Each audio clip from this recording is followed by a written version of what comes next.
One of the best ways my father stamped on my heart that I must never get involved with domestic violence was through a story he told me some time ago.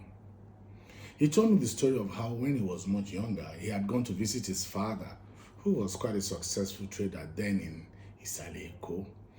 And while he was with his dad, he remembered that their neighbor was having some kind of harsh discussion with his wife. They could hear them, they just knew it was quite animated, but nobody knew exactly what the reason for the harsh discussion was. Anyhow, somewhere during the argument, suddenly the wife slapped the husband. And the husband, in utter dismay and anger, gave her a dirty slap back. And right there and then, the woman slumped and died.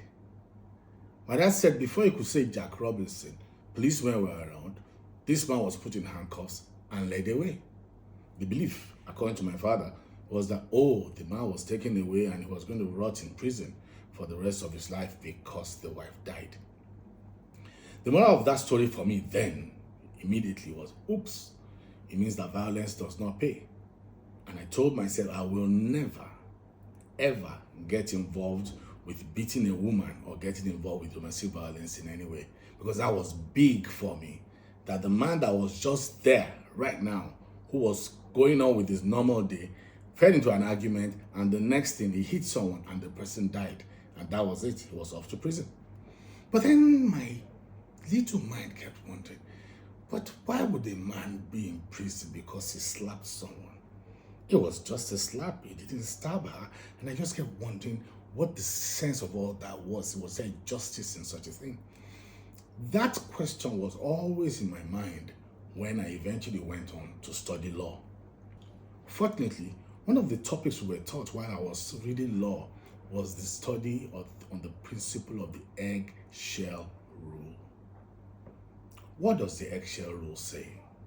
The eggshell rule is a legal doctrine in personal injury, which states that a person is liable for the extent of another person's injuries, even if the victim had a pre-existing condition that made the harm unforeseeably severe. Whoever was responsible will have to take their victims as they find them. How do you know the state of health of the person you are about to slap, or push in anger, or punch? You don't know. Especially now in our country where people are going through so much emotionally, financially, and that has affected their health in so many ways. Why would you take the risk of possibly going to jail for the rest of your life just because you couldn't control yourself? Please, hold your horses. Stem the violence. Do not hit anyone. Do not slap anyone. Stay away from attempting to express your anger through any violent means. Please. The eggshell rule is alive. It has affected many people. Some people are currently in prison today because of it. Let it not be you.